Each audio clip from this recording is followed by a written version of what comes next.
আসসালামু আলাইকুম সবাইকে আলোকের পাঠশালায় স্বাগতম। আজকে আমরা সূচকীয় লগারিদমীয় ফাংশনের ঝিনাইদহ ক্যাডেট কলেজের দশম ক্লাসে এটা নিয়ে সমাধান করতে চাচ্ছি। তো এখন দশম ক্লাসে আমাদের যে প্রশ্নটা দেওয়া আছে সেটা হচ্ছে p to the power a is equal to q to the power b is equal to r to the power c, যেখানে p q r কোনোটাই সমান না। তো এরপরে মানে ক নম্বরে বলেছে log a base log a base log a base a to the power a to the power a to the power b এটা সমাধান করতে হবে। তো এখন এইটার যখন সমাধান করব এটাকে দেখাইতে হবে যেটা সমাধান করার পরে b আসবে। তাহলে এটা করার আগে আমাকে যেটা দেখতে হবে সেটা হচ্ছে এটা এটা এটা এগুলা কিন্তু তিনটাতেই বেস আছে কিন্তু উপরওয়ালা নাই। তো এটার উপরওয়ালা এইটা, এটার উপরওয়ালা এইটা, এইটার উপরওয়ালা হচ্ছে এটা। এইভাবে আমাদের মাথায় রাখতে হবে। তো এরকম টাইপের যখন প্রশ্ন দেওয়া থাকবে তখন আমরা লেস থেকে মাথায় আসবো, অর্থাৎ শেষ থেকে শুরুতে আসবো। শেষ থেকে শুরুতে আসবো কিভাবে? এই যে এটা আমরা দেখি, এইখানে লগের সাথে বেস আছে আর উপরওয়ালা আছে, এই যে বেস আর উপরওয়ালা। তো এখন উপরওয়ালার উপরে যারা আছে তারা হচ্ছে এই উপরওয়ালার পাওয়ার, এর পাওয়ার a, এর পাওয়ার a, এর পাওয়ার b। তো এইখানে আমরা জানি যে এরকম যদি থাকে log a base b square, এরকম যদি থাকে, এরকম থাকলে তখন উপরওয়ালার উপরে যে আছে তাকে আমরা প্রথমে পাশিয়ে দিই, অর্থাৎ এটাকে আমরা log a বেস b আর এটার সামনে 2টা নিয়ে আসি, 2টাই পাশে নিয়ে আসি।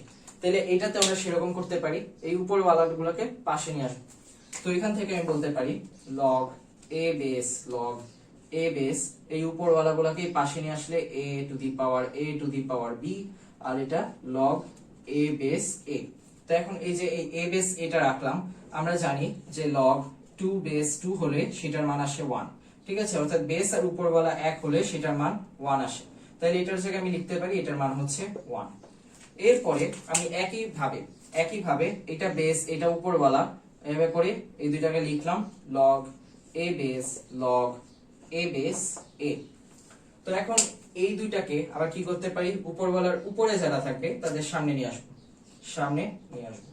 তো এখন এইটাকে আবার কি করতে পারি, এই a base a log a base a যদি থাকে তাহলে সেটাকে আমি 1 হিসেবে লিখতে পারি।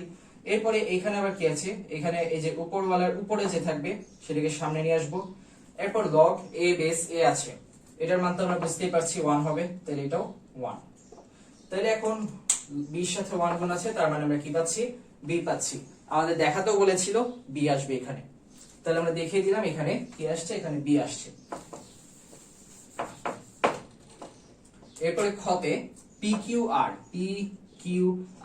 ক্রমিক সমানুপাতি হলে দেখাতে হবে 1/a + 1/c হচ্ছে 2/b। তো এখন ক্রমিক সমানুপাতির কনসেপ্টটা কি? ক্রমিক সমানুপাতি বলতে কি বোঝায়?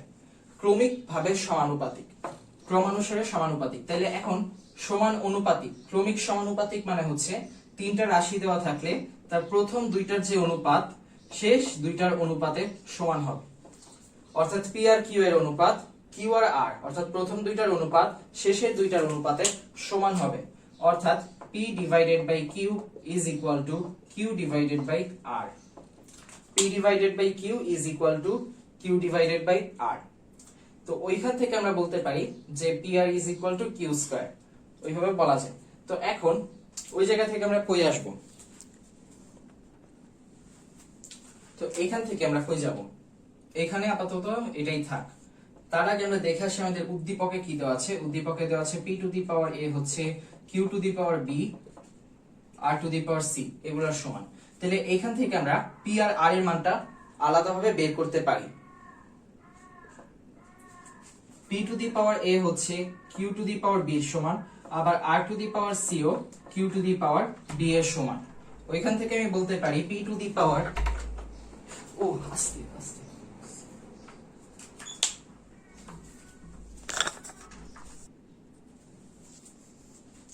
আচ্ছা p ইজ ইকুয়াল টু, তাইলে আমরা যদি এই পাওয়ারটাই পাশে নিয়ে আসি তাহলে এটা হয় q to the power b divided by a।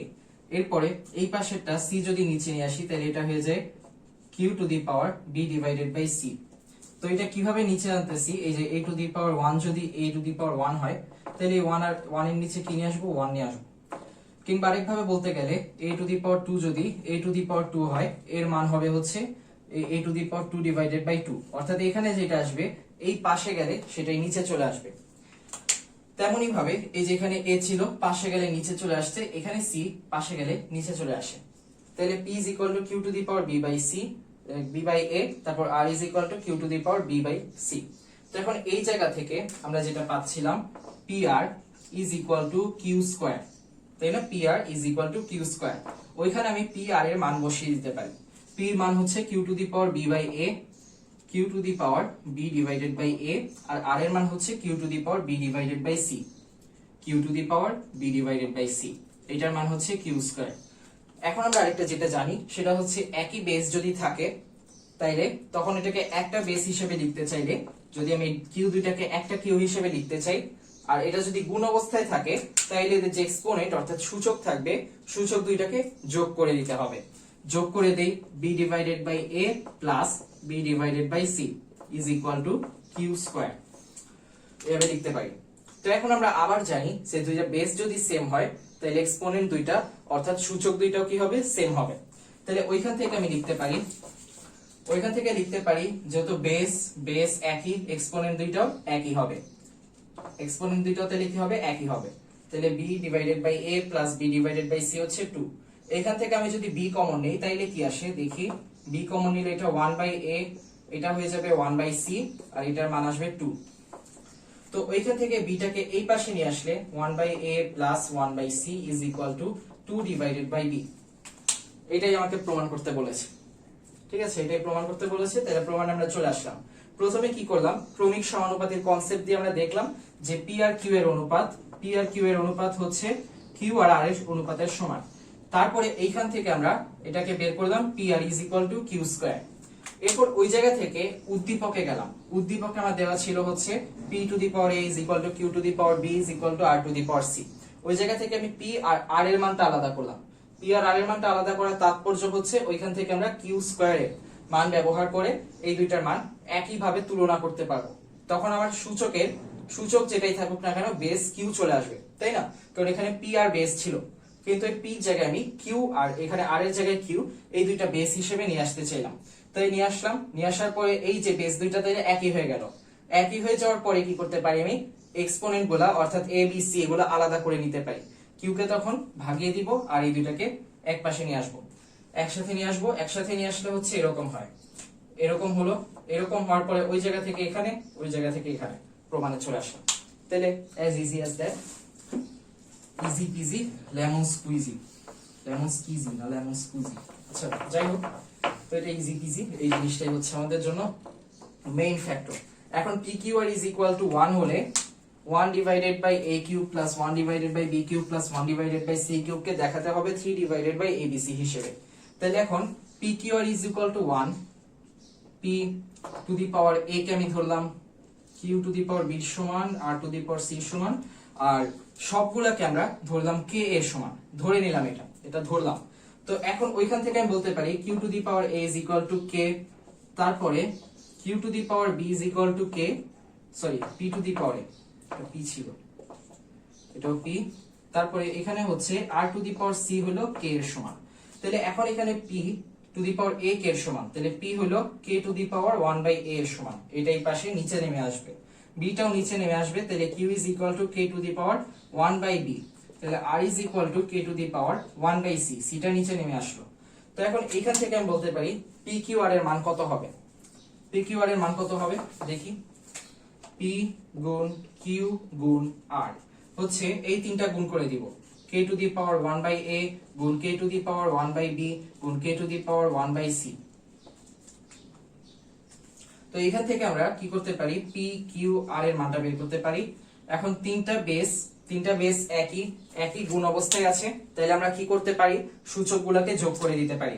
সূচকগুলা বা এক্সপোনেন্টগুলো তাহলে যোগ করে দেই, 1 by a plus 1 by b plus 1 by c এভাবে লিখে দিলাম। তো এখন pqr এর মান আমরা জানি, pqr এর মান হচ্ছে 1, তাহলে এটার মান হচ্ছে 1। তাহলে 1 মানে কি, 1 কে আমরা লিখতে পারি k to the power 0 হিসেবে, k to the power 0 হিসেবে লিখতে পারি। এখন আমরা দেখি বেস দুইটা যেহেতু সেম, তাহলে এক্সপোনেন্ট দুইটাও কি হবে, সেম হবে। বেস যদি একই হয় এক্সপোনেন্টও একই হবে, 1 by a plus 1 by b plus 1 by c is equal to 0। এটা আমরা প্রথমে চলে আসলাম। তো এখন এই জায়গা থেকে আমরা দেখতে পাচ্ছি যে এখানে কিউব আছে, তাহলে এটাকে এখানে পাওয়ার 1 এখানে পাওয়ার 3, তাহলে এটাকে আমাদের কিউব করতে হবে। এখন এটা a b c তিনটা যদি কিউব করতে চাই তাহলে আমাদের জন্য একটু ঝামেলা হয়ে যায়, তাই আমরা দুইটা এক পাশে রেখে আরেকটাকে আরেক পাশে নিয়ে কিউব করে ফেলি, তাহলে সুবিধাজনক হবে। তাহলে 1/a + 1/b is equal two একটাকে এই পাশে নিয়ে গেলে -1/c। এখন এটাকে আমরা কিউব করে দিব, কারণ এখানে আমার কি চেয়েছে, কিউবে মান চেয়েছে। তাহলে কিউব করে দিলে a + b হোল কিউবের মান হচ্ছে a cube plus b cube plus 3ab a plus b ওকে। এরপর এটা হচ্ছে কিউব করলে কিন্তু মাইনাস সাইনটা মাইনাসই থাকবে, স্কয়ার করলে আমরা জানি যে মাইনাস চিহ্নটা প্লাস হয়ে যায়, কিন্তু কিউব করলে অর্থাৎ পাওয়ারের জায়গায় যদি বিজোড় থাকে তাহলে এই মাইনাস চিহ্নটা মাইনাসই থাকবে, প্লাস হবে না। আচ্ছা, তো এরপরে এটা 1/a cube plus 1/b cube, আমাদের এক পাশে এই -1/c কিউবটা এই যে এখানে সবগুলো এক পাশে রাখা হয়েছে, তো এই মাইনাসটা এই পাশে নিয়ে আসলে প্লাস হয়ে যাবে, 1/c কিউব হয়ে যাবে। আর বাকিগুলোকে আমরা এই পাশে নিয়ে যাব, বাকিগুলো ওই পাশে চলে যাবে, -3 1/a 1/b, আর এটা হচ্ছে 1/a প্লাস 1/b। এখন আমরা জানি যে 1/a প্লাস 1/b মানে হচ্ছে আমার ছিল -1/c, তাহলে এই জায়গায় কি আনতে পারি আমি, -1/c আনতে পারি, -1/c। তো এখন -1/a 1/b আর মাইনাস, এই মাইনাস আর এই মাইনাস মিলে কি হয়ে যাবে, এই মাইনাস আর এই মাইনাস মিলে প্লাস হয়ে যাবে, মাইনাসে মাইনাসে প্লাস, তাহলে 1/a 1/b গুণ 1/c। তাহলে এইটাকে আমি কি লিখতে পারি, এটাকে আমি লিখতে পারি 1/abc। এখন 3 গুণ অবস্থায় আছে, তাই 3টাকে আমি উপরে নিয়ে আসতে পারি, 3/abc। আর আমাকে কিন্তু এটাই প্রমাণ করতে বলছে, pq is equal to 1 হলে এটা প্রমাণ করো। তাহলে আমার এটা প্রমাণ করা শেষ। সোনার বাংলাদেশ এখন বিদায় সবাইকে, সোনালী ভবিষ্যৎ আর বর্তমান আর অতীত সবাইকে বিদায়, আল্লাহ হাফেজ।